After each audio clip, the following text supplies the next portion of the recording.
live? All right, we are now in open session. And again, for the record, it is June 17th, 2021. And we are at the Michael E. Bush Annapolis Library. And it is 4:15 p.m. And the next item on our agenda is the chair's report. And I just wanted to touch on a few items. And the first one is, I just want to take a moment to reflect on everything that we've been through this past year and to take a step back and to acknowledge that this past year, many of us have experienced or have known people who have lost loved ones, friends, and family due to COVID. And throughout all of this, I really want to thank everyone here at this table, staff, our customers, for their steadfastness and their commitment to our mission. And Rob is now joining us. And truthfully, at the end of the day, I couldn't really do my job as chair without the support of all you guys.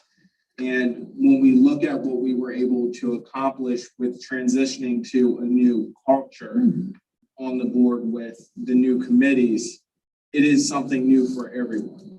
No matter if you've been on the board for many of years or if you're just joining the board, what we are experiencing is something that I think once we fully implement it and we get comfortable with it, we can be proud because we can produce a product that we can all look at that will advance our mission at the end of the day. And I would also like to acknowledge this is the first in-person meeting of Brooke and Dallas. We didn't scare them away on Zoom, so they decided to come in person. So I think that's the new training ground. And I would also like to acknowledge that Cedric Grant and Kathleen Sparrow, this is their first in-person meeting as well. So we are happy that we are starting to see the full light at the end of the tunnel and that better days are definitely here. So with that also, I would like to acknowledge two trustees that will no longer be serving with us. And the first one, I think we owe a great debt of gratitude, and that is to Don Roll, former chair of this board.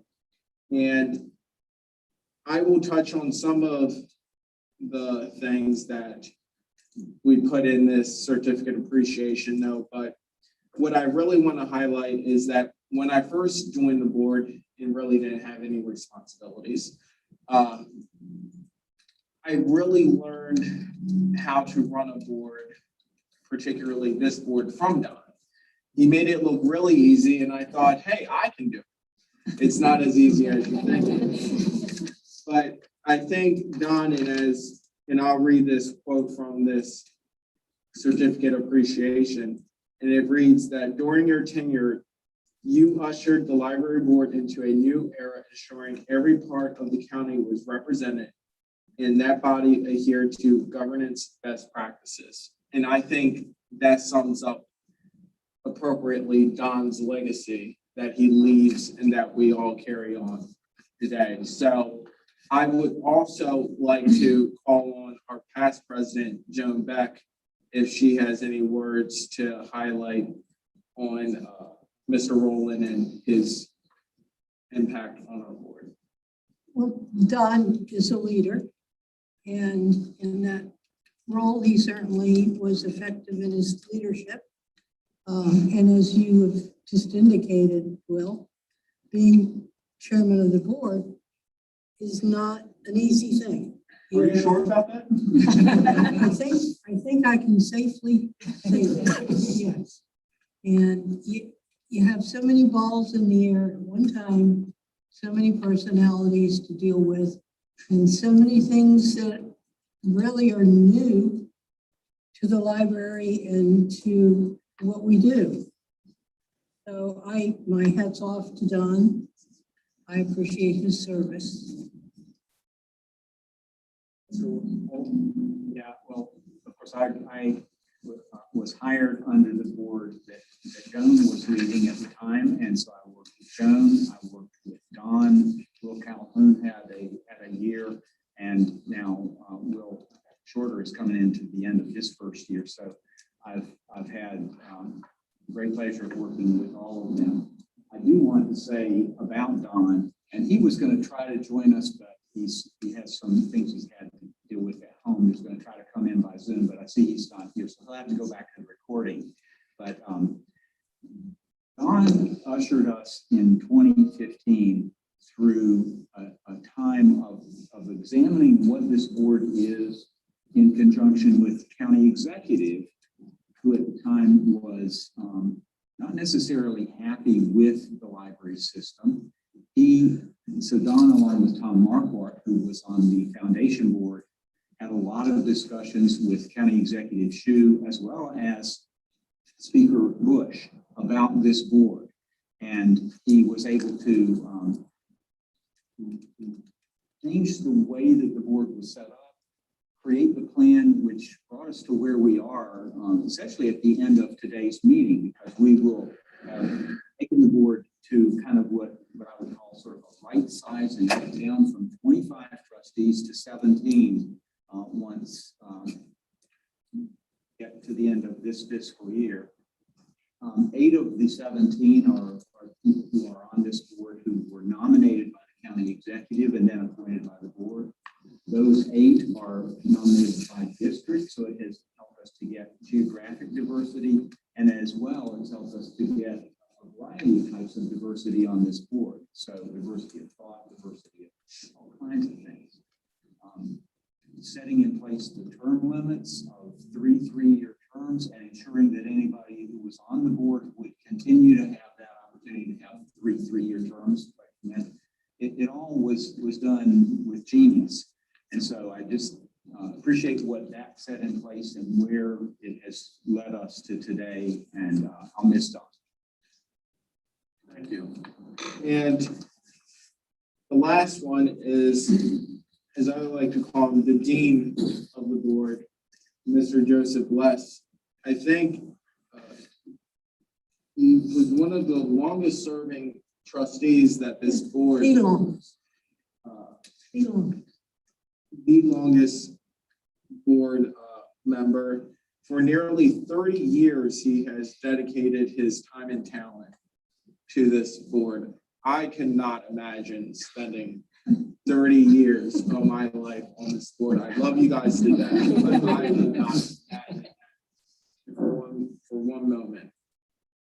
And the reason why I say that is because one thing that I observed of Mr. Bless is that although during my tenure, he didn't speak a lot, he was very thoughtful when he did. He was very passionate about the mission of our system, and he really cared about the people that it impacted. And I think it's really timely because I know I believe the branch manager of Maryland City also came in, and I know he was a very fervent supporter and champion of the Maryland City branch as well. And he really strived to make sure that funding, particularly from the Rural Racecourse Impact Fund, allowed for the branch to stay open on Sundays. So I think when we talk about the impact that can have on customers is, I think, very extraordinary. And actually visiting that branch, I can see the impact that Mr. Bless has had on Maryland City and the impact that he's had on this board overall. And again, since I can say this with confidence, Mr. Bless beat you in terms of years, Ms. Beck. Would you like to say anything to? I just always felt that he was a steadying presence. As you say, he didn't speak too much, but when he did, there was meaning to what he said. And of course, the racetrack funds were just, let me tell you, there have been times when if we hadn't had those funds, it would have been very hurtful for the library as a whole. So when he went to bat for us with the politicians, he went to bat with us with the people that were putting together the funding to get for their own purposes, it's true.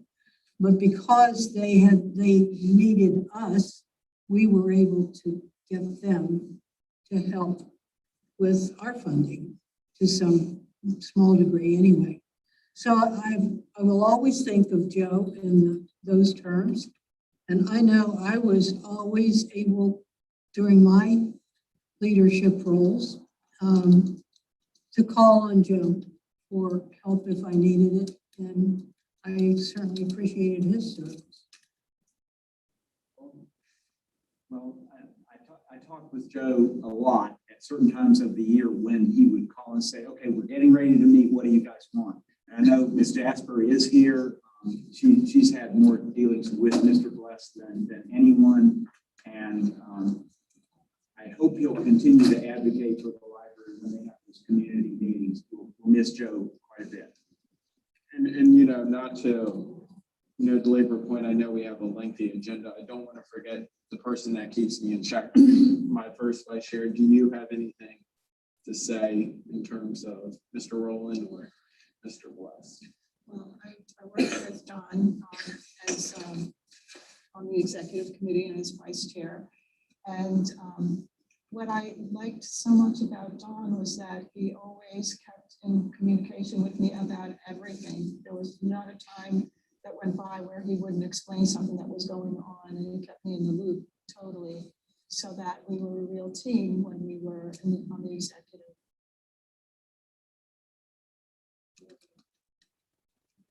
And Joe, I used to sit with Joe all the time before I was vice chair, and I talked with him all the time about just everyday things in life and whatnot. He was very pleasant and whatnot. And like Joan said, whenever Joe had something to say, it was very meaningful. So he didn't always talk a lot, but when he did, it had impact on our board. So I'm sorry to see both of them not return to. We thank them both for their service. Yes. And we'll make sure that they receive the certificate of appreciations also in the mail. And with that, I will turn it over to the CEO for his report. And it's to my understanding that the executive leadership team will not report out as well. I think they're ready for the champagne. So I'm going to start with another recognition. I think you all know that Mr. Shorter here was selected by the American Library Association as the 2021 winner of the Trustees citation. This is an extremely prestigious award. It's been given since the 1940s. It goes typically to one trustee a year out of something like 60,000 trustees who govern libraries. They must have had a low talent. No, I don't think so. So, and I got the word out about that, and Senator Pam Lytle, on behalf of the Maryland General Assembly, has provided this official citation and a letter to him, which I want to read. Be it hereby known to all that sincerest congratulations are offered to Will Shorter in recognition of your distinguished service to Anne Arundel County Public Libraries. Congratulations on being awarded the 2021 American Library Association Trustee Citation, and thank you for all the work you do in our shared community. Presented on this 24th day of June 2021 by Senator Pamela S. Bynum, Pamela G. Bynum. Congratulations. That's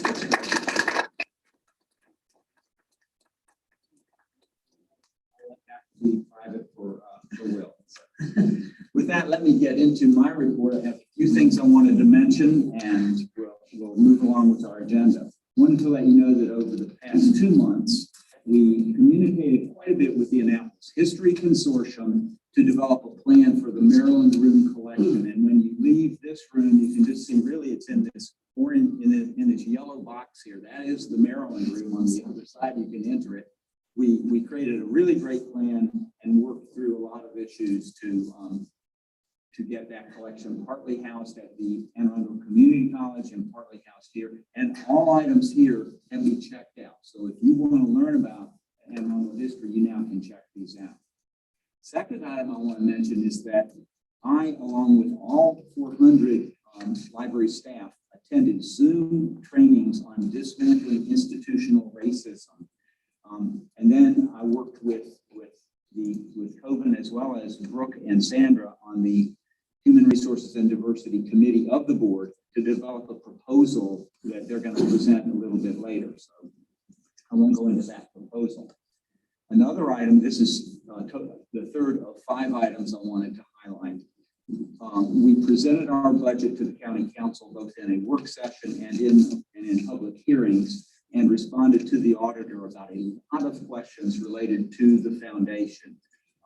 And so there was a lot that happened with that. And I think anybody who wants to talk more about that can ask either now or later. But Give the gist of that, just give. the gist of it is that so Cedric and I responded to like basically 4 million questions from the auditor's office. Actually, he had 3 million, and there were only 1 million questions on the issues related to the foundation, but lots and lots of questions. They didn't understand why the county was providing this funding to the library so that our staff who operate the foundation could do that good work. And they knew, in other words, the question was, why would they provide money to operate another organization? They didn't quite get it that the whole purpose of that foundation is to raise money to support this library system. So in the end, the auditor made a recommendation that became an amendment to the budget that the county withhold $400,000 in salaries of our foundation staff until we work out a memo of understanding between the library board and the foundation board. And that happily the amendment was defeated by a vote of 4-3, and we didn't have to withhold that money. Just for the record, they wouldn't have gone unpaid. We would have just gotten the money later. But it was, it was unsettling, to say the least, right, Kathleen? Just a test. Yeah. So at any rate, that's the gist of it. The amendment failed, and we are doing the due diligence to create that MOU that Kathleen actually began working on within a week or two after she started in her position. So that was that third item on my report. In that MOU, just for the record, will come to the board. It'll come to the board this summer, and it'll go to the October. Finance and Audit Committee. It'll go to the committee in September and then to the board in October, because we're going to take it to the foundation board in September for their adoption. So everyone here in translation, not to cut you off. No, please. Will have a chance to review it, and we will adopt it since it's a memorandum of understanding, and it's both boards will vote. So, Any questions? Okay. Over the past 8 months, first, Joyce received an email from a friend of hers named Renee Cantori about the lynching memorial that was knocked over by a bus down in Annapolis. And would we be interested in figuring out a way to place it at one of our libraries? So it took us 8 months, but we figured it out. And then 2 days ago, we had a ceremony. I'm going to pass this around. It was called Remembrance and Reconciliation. And this will give you some information. Christine and her staff created the flyer with information supplied by the group Connecting the Dots. Had a very moving ceremony on Tuesday evening in the parking lot at Severna Park Library, because and you may have seen it in the Capitol, the marker, it basically couldn't be reaffixed to the pole, so they put a whole new marker there in Annapolis where the original was. And this one, they have an engineer that worked with them to create a base, and Rudy worked a lot with them to get it set up and to get it permitted. So it's now in place as you walk into the Severna Park Library. It talks about the 5 lynchings that happened in this county, just so you know, one was in Brooklyn, 300 in Annapolis, and one was about 3.5 miles from Suburban Park Library at the Magothy River Bridge. We wanted it, in thinking through the best place for this, we felt that having it centrally located and at a busy library would be good to give it as maximum exposure as we could. And so it's there. So with that, I also wanted to mention, I know I mentioned the dismantling institutional racism training. There's 18 books listed in that flyer, and we could probably get copies of that to any of you who want it. But these 2 books are not part of it, but it's in the same vein. There's one called What Does It Mean to Be White? Developing White Racial Literacy. And this one is called Can We Talk About Race? And this one is geared to race in school systems. I'm going to just pass these around so you can see some of the kinds of things that we are learning as a staff. Last item I want to mention, and again, you'll have a discussion of this later, is that probably 5 or 6 weeks ago, Kathy let me know that the library's what was called Workforce Quality and Diversity Committee, which is renamed the Library Equity, Diversity, and Inclusion Team, or LEDIT, L-E-D-I-T, they made a recommendation that we create Juneteenth as a holiday for the library. So I felt that in my authority, I had the authority to go ahead and make that change for a year. But I'm bringing it to you to see if you all will make it a permanent holiday. Well, Congress is just back you up. Yeah, Congress backed me up for sure. Anyway, that's my report, and any questions? Hearing none, thank you very much, Mr. Ross. Now, we will move on to our foundation board report. Ms. Beck and Ms. Miller, do you have a report for us? Yes. We're sad to announce that Chuck, our foundation board president, is stepping down from our board. He moved to the Eastern Shore and would like to become involved in his new community. We thank Chuck for his many years of service to Anne Arundel County and our foundation. He will be greatly missed.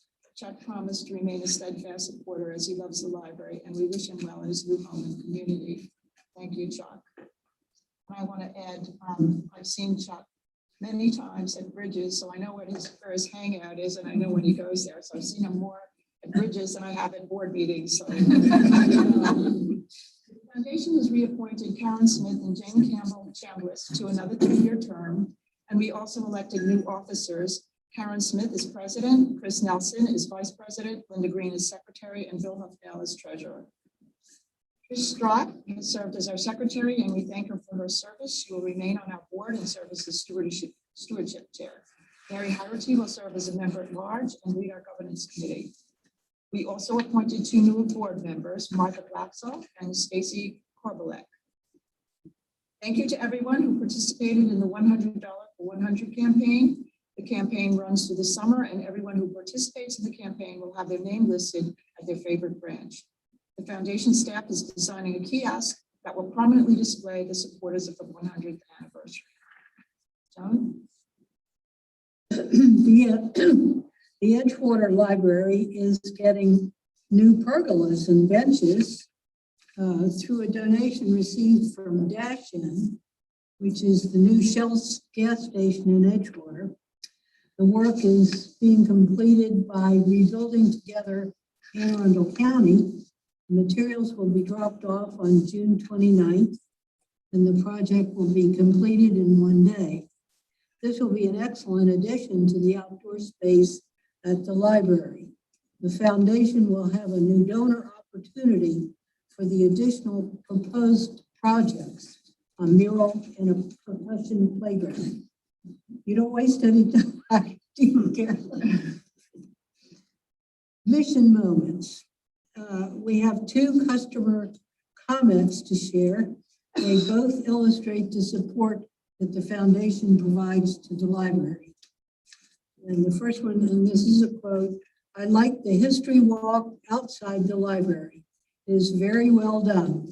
Please give my compliments to the people who made it.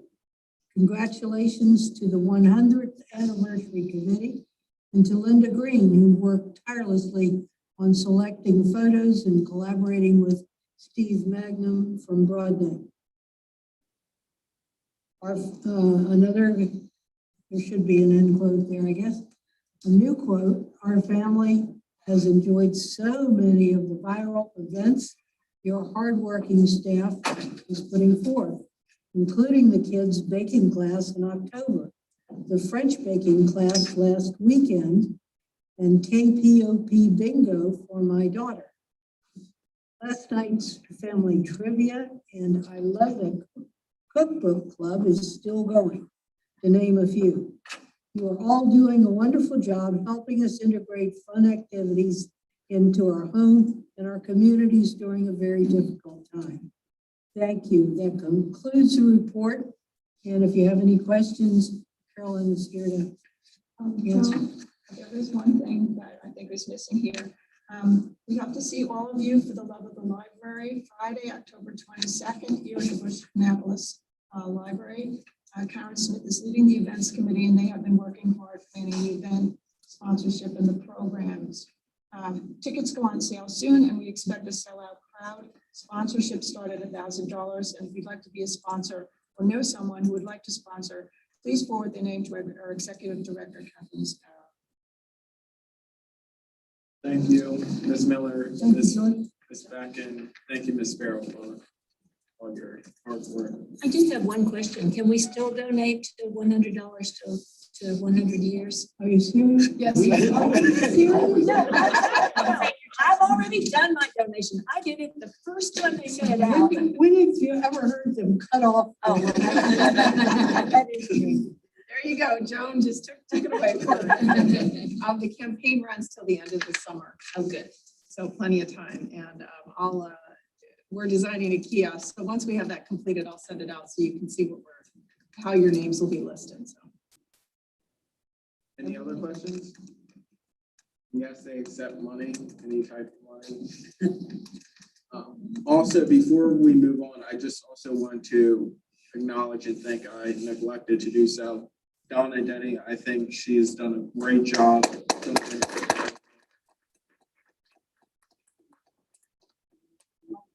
Skips, and I could not thank her enough. And also I'd like to thank our tech support, Ruth, Gabby, and I believe, I'm sorry, I don't. Alice. It is completely fine, but thank you guys for all your help as well. We really appreciate all of your help. And with that, this is our first round of committee reports. And let me underline, this is the first round of us doing these committee reports. And the design of this is just to report back on what was discussed at everyone's respective committee meetings in May. It's nothing detailed. It's just something that, we got together. This is what we discussed. It doesn't have to be long. The longer you go, the longer it takes us from Champaign. So the shorter, the better. So I will start off with Ms. Maxwell with the Finance and Audit Committee. And if you would like to give the May meeting report recap and the treasurer's report, we'll deeply appreciate it. Mr. Grant presented the financial report, and this is in our first audit and finance committee meeting because of our restructuring. And Mr. Grant presented the financial report as of April 30. No major variances noted. Expected items discussed in previous months.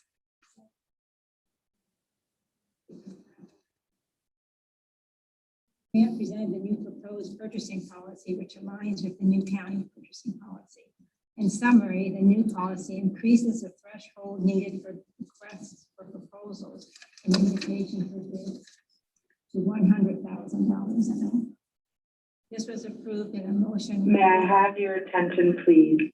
It is 4:45 and the library will be closing in 15 minutes at 5 p.m. If you have materials to check out, please do so now. If you're working on a computer, please finish up what you are doing. The computers will be turning off automatically at 4:55. If you need help, please go to the welcome desk. Again, we will be closing at 5 p.m. Gloria, you want us to leave? You're invited to stay. Thank you very much.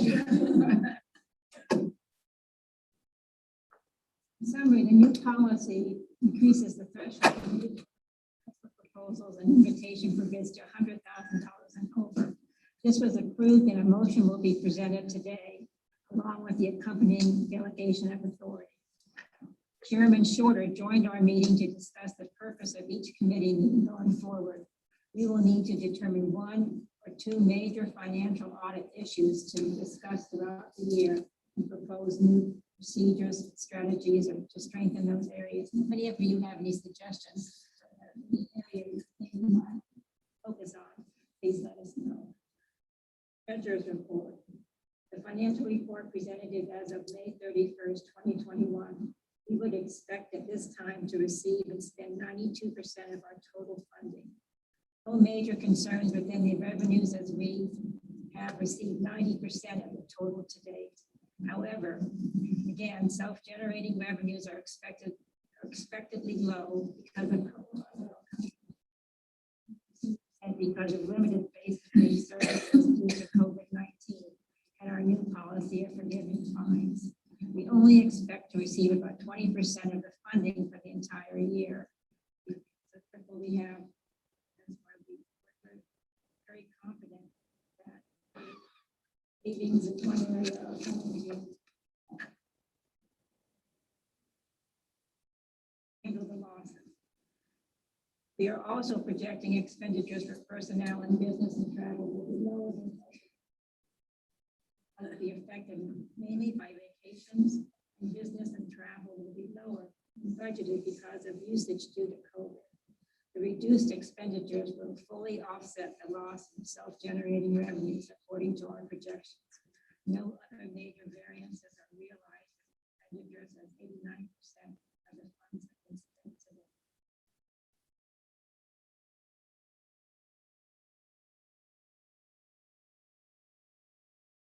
Hearing none, thank you so much for reporting back out. Now I'm sorry for leaving Ms. Toomey off too, but for Human Resources and Diversity, will Ms. Solomon and Ms. Toomey like to report out? Rock, paper, scissors, shoot, however you guys want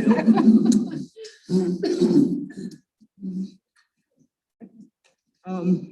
We spent the first part of the committee meeting just getting acquainted because we are a very new committee. And then we talked about. One of the main topics that we discussed was the dismantling institutional racism training, and wanted we had a little bit to say about that. We talked a little bit about the salary scale uncapping, and I think we had discussed the difference between contract and offer letters, things such as that.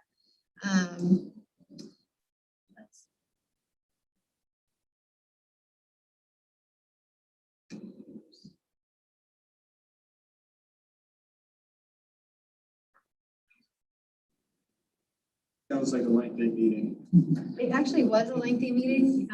There was plenty of getting to know each other, and then, the dismantling institutional racism, that was the main focus, I would say.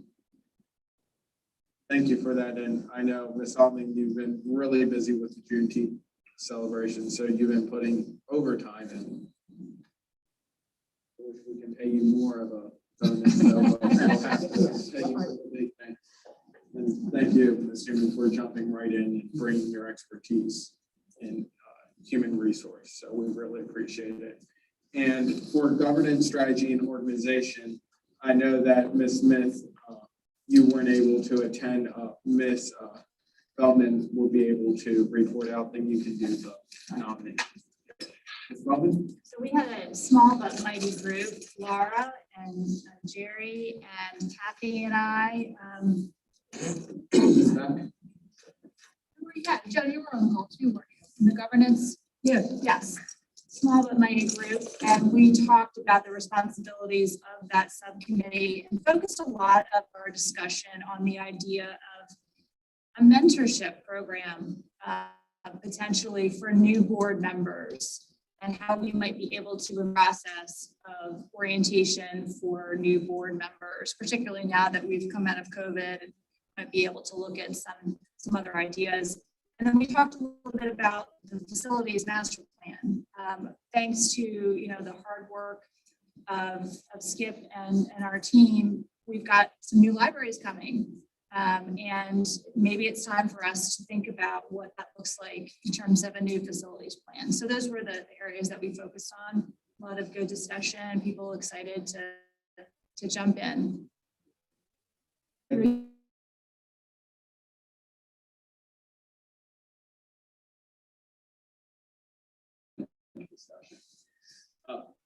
Would you like to present the nominations report? Yes, we are fortunate in our officers, and they have agreed to continue for another year, which means the knowledge they gained this year will be very useful in their second term.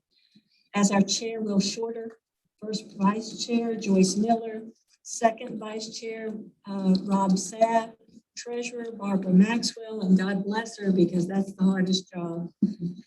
Secretary, Laura Ellis, and our directors, Penny Evans, whose term expires in 22, Simona, whose term,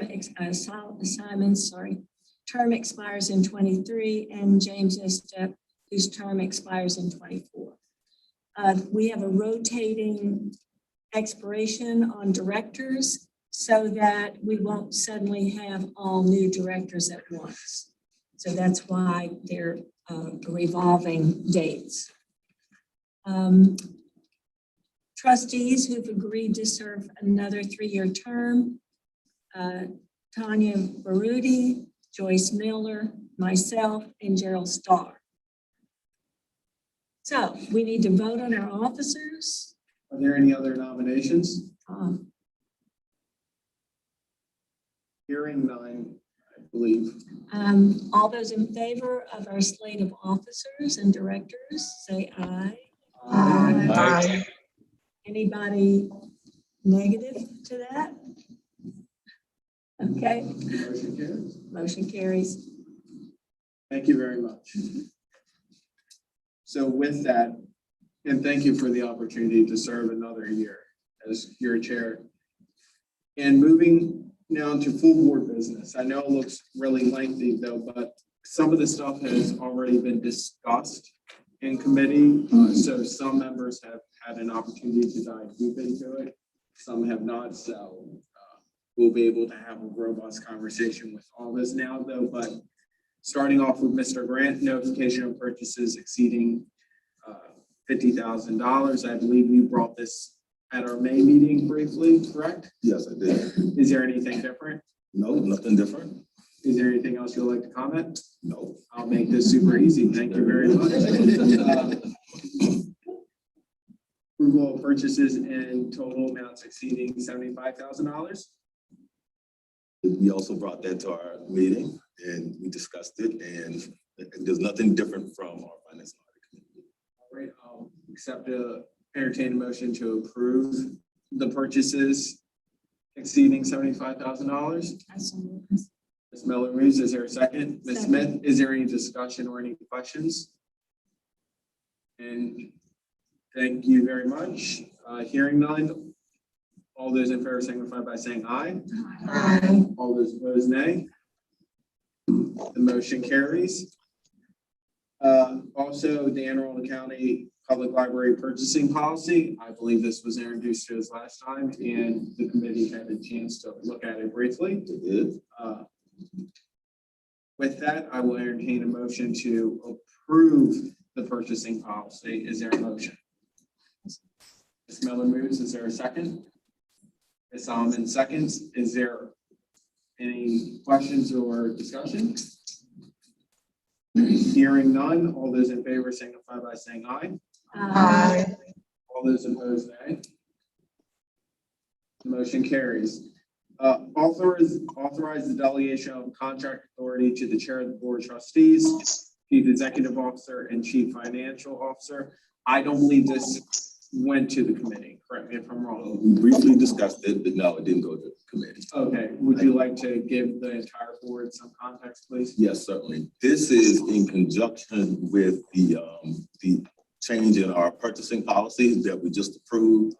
The county adopted a new policy that, just as Treasurer Maxwell mentioned, that increased our threshold for our request for proposals, our invitation for bids from 75,000 to 100,000. So with this delegation of authority is just giving our chairman, the CEO, and myself the authority to make transactions up to this $100,000 amount. That's already been approved through you guys, and what is consistent with our county's purchasing policy now. So it's just in line with our purchasing policy that we already have in place right now. Is there a motion to grant the authorization? Ms. Smith moves, Ms. Evans second. Is there any discussion or any questions for Mr. Grant? Wow, I'm surprised you guys trust me so much to sign on your behalf. All those in favor? We'll add that as a friendly amendment. All those in favor signify by saying aye. Aye. Okay, the ayes have it, the motion carries.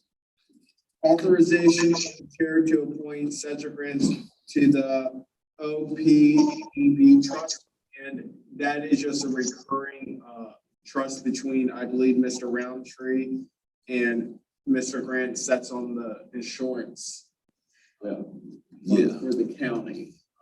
Yeah, I'm just replacing my predecessor, Scott, on this OPEB. Oh, I'm sorry. I'm sorry. Yes.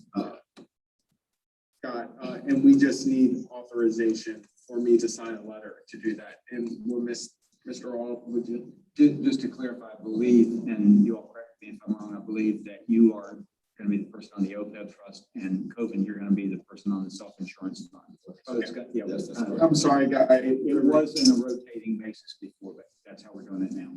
Okay. That's correct. So does anyone have, well, let me enter in the motion. Is there a motion to authorize the chair to appoint Cedric Grant to the OPEB trust? Ms. Miller moves. Is there a second? Ms. Second. Ms. Belcher seconds. Is there any discussion? Any questions? Hearing none. All those in favor signify by saying aye. Aye. Nay? I guess I have to appoint you. Moving on to our next policy item, the educational assistance policy, Mr. Roundtree. Yeah, so it's the same policy that was presented to the HR and Diversity Committee and was discussed. There were no changes, but there were just some things that I can quickly highlight if the chairman would like me to. Yes. So we decided to really update our educational assistance policy and really allow our employees to take advantage of this benefit and extend their education. So some things that we're going to change are the maximum benefits for our employees from $500 per semester to $1,000 per semester, from $1,000 per fiscal year to $2,000 per fiscal year, and we eliminated the lifetime limit of $5,000. But one thing about this particular policy that will set us apart from other library systems is that we're allowing staff to take 3 hours of educational leave so that they can continue to take classes. That will open up their schedule a little bit and really allow them to utilize this benefit. Thank you. Is there a motion to approve the education assistance policy? Ms. Ellis moves. Is there a second? Ms. Evans second. Is there any discussion or any questions? I just want to comment. I think this is very, very good. When I had an opportunity to talk to staff earlier in the year, this is one thing that came up as a main source of what staff really, would like to see in their careers when I asked the question. So I'm happy that we are delivering on what quality of work life they would like to see as well. And I think it speaks volumes from a competitive standpoint that we are offering a benefit that can uniquely help us attract applicants moving forward. So I applaud you and I applaud the committee for moving this forward. So with that, I will discussion? All those in favor signify by saying aye. Aye. Aye. The ayes have it. The motion carries. Materials selection policy. Mr. Rodillo? The staff are submitting an update to the material selection policy for board's approval. The draft policy was first read in the Human Resources and Diversity Committee on May 21st. The update adds language that articulates our selection framework in the context of Strategy 2023, our strategic plan, to wit, that the library is an agent for positive change for our community. The library is committed to the truth and to trustworthy information, fighting all forms of disinformation, censorship, and barriers to free inquiry. The library is a welcoming, inclusive place for every customer and acts to dismantle exclusionary structures such as racism, sexism, and xenophobia. And that the library advances individual and societal goals for equity, inclusion, and social justice to benefit the whole of our community. This framework properly aligns the material selection policy with the library's vision statement, which this board adopted in 2018. To it, a welcoming, resilient community where all can fulfill life to its fullest. We respectfully request that the board approve the updated policy. With that, I will now entertain a motion to approve the material selection policy. Ms. Smith? I so move. Ms. Smith moves. Is there a second? Ms. Miller seconds. Is there any discussion or any questions? Hearing none, I will call the question. All those in favor signify by saying aye. Aye. All those opposed, nay. The motion carries unanimously. Now, the meeting room policy. Ms. Hollerbeck. We shared the meeting room policy, a proposed policy, and the governance meeting committee last time. And the basic difference to the meeting room policy compared to what we did before is we won't be charging for meeting rooms anymore. I think that this removes significant barriers for access, and it also simplifies the process for staff that was very time consuming before without a lot of financial benefits. So if anyone has any questions, I'd be glad to answer them. And does that apply also to things outside of things that are more commercially based? Yes, so the advice that we got from the ALA attorney, and after we did some research, commercial organizations can use the meeting room, but we will talk to them about how they're using it. So they're using it for educational purposes, community activities. They are allowed to do so. They aren't allowed to use it for fundraising, for commercial. They can't have a sale of anything. There are restrictions in the policy about collecting funds. So they can, organizations can charge an admission fee if they're having a class, but they can't do for-profit activities, but for-profit groups may use them. Before we go off, let's have a motion on the table, then let's move to discussion and questions, if that's all right. Is there a motion to approve the meeting room policy? Ms. Evans moves. Is there a second? Ms. Miller second. Ms. Evans? Do we have to make up for income lost since we're not returning? We brought in a significantly lower amount of money than we ever budgeted for, and then we were able to absorb this amount of money. It's in our baseline, so we're fine. We cleared it with. And to also add on to that, and I believe this was touched on at a previous meeting, it actually costs more to operate collecting money because the operational cost of having our frontline staff collect the money, process the money. It honestly didn't make sense to do that. I mean, correct me if I'm wrong. That's correct. We did an analysis of how much staff time it was taking to do this, and it was not beneficial to us financially. I have a question. Have we had instances where, in one way or another, the meeting rooms have been overused or misused by a single group? For example, you know, they call for it every week and only use it half the time, or that kind of thing? In the policy, it restricts a group to one meeting per month at each location. So that right there pretty much eliminates that problem. We also have a rule, if they have 2 no-shows, we can also ban them for the year. So we have some, precautions in place so that that doesn't happen. Okay, sounds good. Thank you. Are there any other questions or points of discussion? Hearing none, I call the question. All those in favor signify by saying aye. Aye. All those opposed, nay. The motion carries unanimously. Thank you. Thank you.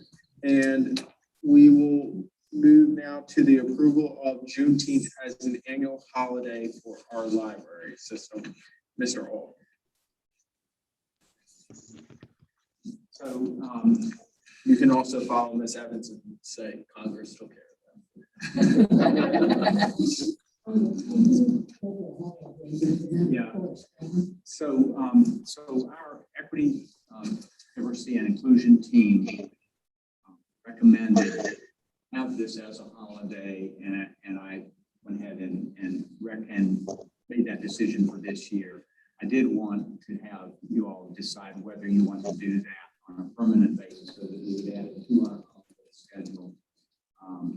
Yeah, Congress did follow up. I guess that I would like to just point out that it has kind of come upon us in a wave in the last year, as we have lived through the year of COVID.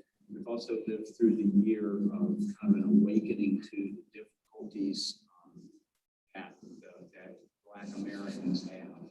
And I think that as part of that, the idea of having Juneteenth as a holiday emerged. Juneteenth was the day in 1865 when the people of Dallas, Texas learned this afternoon, 2 years later, that they had been granted freedom to be. It was a day that became celebrated throughout the African American community. Never consistent, and it didn't start at a certain time, but it's as I understand it, it grew over time, and I think that as we're all trying to learn more about racism and institutional racism, become a more Constitution. It just seemed to me like it was a really valuable thing to be affirming people in our community who and our employees in a way that makes a strong recommendation, that makes a strong statement. So I guess with that, I would just like to offer anyone else who would want to comment on this to Let's do this. Is there a motion to approve Juneteenth as an annual holiday for Anne Arundel County Public Library as an annual Anne Arundel County Public Library holiday? Ms. Evan moves. Is there a second? Ms. Cruz. I'm sorry, Ms. Evan moves. In doing this, we had a lot of action items today. Ms. Evan moves. Ms. Cruz second. Is there any discussion, Ms. Evans? I just have a question. The library observes all federal holidays, do they not? No, we do not observe. I don't know all of them, but we don't observe President's Day. Yeah, we have about 6 or 7 holidays. I forget the exact number. And then some years ago, we instead of observing lots and lots of holidays, we cut back and provided it in terms of personal leave days that gives staff the flexibility to take their days when they want to. So, and I would just say, let's take a step back and look at our role and, why Skip is bringing this proposal to us today. In the staff handbook, correct me if I'm wrong, there are a list of holidays that staff are entitled to have off because they're observed holidays that the library has agreed to. And typically in the past too, for example, to my understanding, Thanksgiving, for example, is a holiday for the library system. The Friday following is not. However, the CEO in the past has given staff the day off. So in following that same precedent, Skip has given staff off for Juneteenth. For this Saturday. So what Skip is doing now is asking this board, and it's our prerogative to make Juneteenth an observed holiday for our employees. So that's the motion, and that's what we're seeking to do. And I think personally, it is the right decision to do because it aligns with the state of Maryland and it aligns with our county as well. Will it be an extra holiday or give up something else? It will be an extra holiday. Yeah, actually, when the idea came to me, I asked that question. They said, "You don't want it to come across as a punishment. You know, it's supposed to be something to be really done for our staff." And so we didn't want to give with one hand and take away with another. And I think that was sent personally. This is just Will speaking as a trustee. I think that will send the wrong message if we take one away and give one. We don't want to do that. We just want to honor and pay observance to this important holiday. Can I ask a follow-up question? Will the library be closed or is it optional? It'll be closed. Okay. Yeah, that'll be the plan. And by doing that, it makes it a 4-day work week for staff, which of course means scheduling issues for the managers and supervisors, but it's something they're used to. Yeah. Maybe then Ms. Sullivan? How about office staff? Will they be able to observe it on the Friday before or the Monday after? Or is it only going to be observed on Saturday? For this one, because it's on a Saturday this year, yes, staff are taking off on Friday. As a matter of fact, I looked at my calendar and I saw that I have this time given to me on Saturday. I thought, I'm supposed to take off tomorrow. I wasn't planning that, but yes, and everybody else figured that out way before I did. And yes, they are able to take the time. Saturday. It would be any time the week before, not just the Friday, because whenever they can work it out, and that's a matter of scheduling with your supervisor. Juneteenth is also going through the state legislature to be declared by the state. I don't think it's passed yet, but Sarah L. proposed it. So. I think it did pass the state legislature. Yeah, that's the kind of thing. The county is closed. Yeah, the county. Well, we know that the county, Anne Arundel County. Right. State legislature is in session. Yeah, I thought that a bill passed last session, but we know that Anne Arundel County. Ms. Bowman, do you have anything to add? Okay. I just want to, for the record, state that we made our decision, and then the county made its decision. The county was. Yeah, the state, and then the federal government. So I just want to show who's the leader. Anyone else? If the holiday falls on Sunday, they take off Monday. That's the way it normally works. I think so. Yeah, because our pay periods work from Sunday through Saturday. It's not like 4th of July this year. Yeah.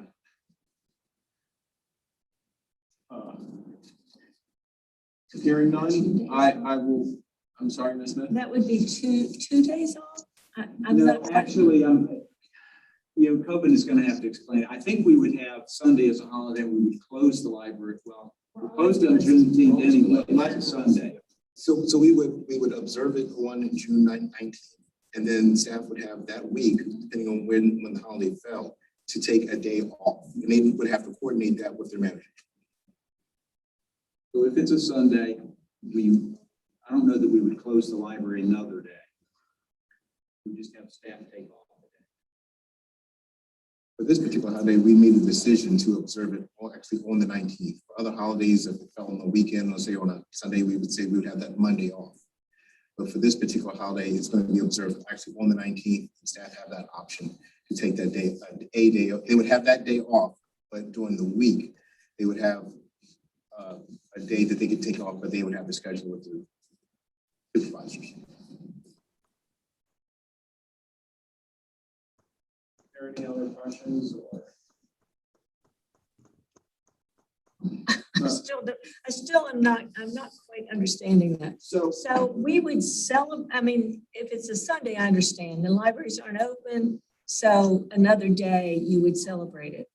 But if, you know, the other 6 days of the week, if June 19th falls on a Monday, then wouldn't we close the libraries on that Monday and everybody would have Monday off? Yes. Okay, and then if it happened to fall on a Sunday, the staff could choose a day to take off. Okay, I've got it. Now. Unless Skip designates a certain day for the whole library system. So I wouldn't do that. But the CEO can. You can, of course. Okay, I just want to put that out there so we know, you know, if in 20 years Skip is not here, this is the parameters that a CEO can operate in. With that, man, I need champagne now. I'm going to call the question if there's no more questions or discussion. All those in favor signify by saying aye. Aye. Aye. All those against, nay. Any abstentions? The motion carries unanimously. Now, our last action item, no pressure, Brooke, is the approval of the Board of Trustees completing the dismantling of institutional racism training.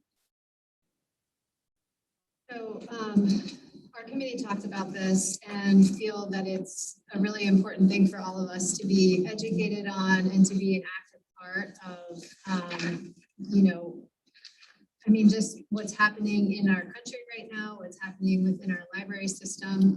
So it's our recommendation that the full board take this training. It's a 4-hour training. And I think we no longer have access as of October. Is that right? As of October. And so we would need to do it between now and then. So it's our recommendation that we all do that before. Okay, with that, would you like to move your motion? Yes. I don't want you to speak and not take any credit for not moving it. Oh, that's, I'm not worried about credit. But sure. So Ms. Toomey moves. Is there a second? Ms. Bruce seconds. Is there any discussion? Any questions? Mr. Ald, Ms. Ellis, then Ms. Smith. I just would like to say that this is, I found the training, it's a 4-hour online training. I also had the benefit of some in-person training with people who put together the online training. This was offered through the Maryland State Library to all library staff throughout Maryland, and then by extension to trustees as well. I learned a whole lot from it, and it's the kind of thing that you go, sometimes you can go into it maybe feeling a little defensive as a white person, just like, what is this all about? Why is it valuable? The way the training works, and each person will go through it online, it's just 2-minute segments where you are, you know, someone is talking to you. Sometimes there's diagrams and photos and things on there. Occasionally there's a little video. You go 2 or 3 minutes, you then answer a couple of questions, and then it says continue. So you can do it at your own pace. I think that our staff pretty much valued it, and I just highly recommend it. I did say when I talked with Sandra and Brooke earlier today that I think we can potentially get an in-person or a Zoom training for all the board to take it that way in addition to the online. The online is a really good foundational kind of training, but it was good for us to have that kind of an interactive program program too. So if the board desires, that would be another thing to consider later. What I think would be good would be to get in on record that we're all going to plan to take it between now and September 30th in that way. I just think it's a really positive education. My question is, I don't know how to word this. I've been, as an employee of my job, we go under an enormous amount of training and many, many hours, even over the summer. And personally, emotionally, I may have difficulty. Not that I think it's not training, not that I'm opposed to it, but I was wondering as we pass this, if we receive similar training, because I'm required to do several hours with my current job, and to be sitting in front of the screen for more hours. I'm not opposed to it, but right now with school ending, I'm just, if I sit in front of the screen, it's just a bit much for me. So I want to know if we have caveats, if people are receiving similar training, because I am required to take that training for my current employment. So I was wondering, is there a caveat or is there a comparison? I'm not saying I want that, but I know right now, I already have to sit in front of the screen probably 25 to 30 hours over the summer. And once school starts back, it's just, so I'm not opposed to it, but I just wonder, is there a caveat for those of us who are receiving similar training or have already been through training? Because I have a training tomorrow night after work, actually. Is that, not to substitute, but to complement, or is there any wiggle room? We could have that. Not that I'm opposed to going, it's just right now for my hours. It makes sense. Out of curiosity, anyone on the board, professionally or, through other organizations, has anyone else participated in any, training or activities like this? Didn't we all do was it structural racism, Zoom earlier this year? I forget. I did. I just can't. I think, Skip, you did send a link to. It did send a link. If you've taken this training, you wouldn't need to take it again. Yeah. I mean, Well, I'm not sure I'm that not it's sure the it's the same same as this, but it was on structural racism. But to Miss Ellis's larger point, I think the point is, and correct me if I'm wrong, Mr. Holden, Ms. Toomey, and Ms. Solomon, is for people to have the chance to be exposed to the concepts and to receive training on it. And if that's the case and you've received it through different avenues, you did need what we're trying to get at, correct? That objective, if I'm not mistaken. Yes, or at least, yes. Okay. No, I'm sorry, Ms. Kimmy. I think for me, part of the objective is not only to receive the training, but to see what our library staff is receiving. So actually looking at, I'm not necessarily taking one perspective or another, but I think there are multiple goals, that we can have in taking the training itself. And so maybe that needs to be discussed. Okay.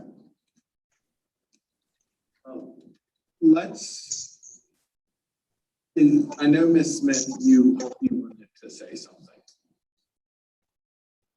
Oh, are you going to send us a link to this? Once this is decided, we would send it out. We would give you some further background and. Okay. I do have a follow-up question. The training I've had in the past, there's a series of things where we are actually testing. We have to actually have a score. If not, we have to go back and take it again. So it's very. You won't have to do that. Okay, that's what I was gonna say, because that's, what we do is pretty intense. No, I don't think that's the objective that we're Okay. trying. We are not trying to get at that. I don't think that was the intent of when. It's just a different Of course. Yeah. And I think Ms. Doobie brought up, it's also looking at what our staff is looking at when we train them too, so that we can look at it through their perspective as well. Ms. Smith? This, fortunately, my calendar remembers what I cannot. We did it last July. The groundwater approach, building a practical understanding of structural racism. And that's a really good training, and it's definitely complimentary. I mean, I know in my case, I've probably attended 10 or more different programs. I was at one earlier this week by Clint Smith, who wrote the book called How the Word is Passed. I think we're all getting a lot of different trainings. This would give you, like Brooke said, the understanding of what our staff are doing and frankly, what you all are doing one another. So even if you can't take it, you might dip into it for 20, 30 minutes and you might see if you get swept along into it. Because it's enjoyable, interesting training. So with that, I think an appropriate friendly amendment is if any member has received or engaged in a professional or any additional diversity, anti-racism or any relevant training as this motion gets to, then, once we follow up and talk about next steps of, what does this mean? Then I think it enhances that conversation with what you bring through your job, Ms. Smith, what you learned through your experience and what we discovered on what our staff is taking and anyone else through their jobs. I think it creates a more dynamic conversation and we can look at it through different perspectives and lenses as well. Are there any other questions? With that, I will call, I know that's an oral amendment. If everyone's fine with this, let's vote on it as an oral amendment, then we'll vote on the full motion. So on the oral amendment, all those in favor signify by saying aye. Aye. Aye. Opposed, nay. The amendment carries. Now, as amendment, the motion is to approve the Board of Trustees completing the dismantling of institutional racism training as amended. All those in favor signify by saying aye. Aye. Those opposed, nay. Any abstentions? The motion carries. With that, guys, I have to say for a loaded agenda, we have done a great job.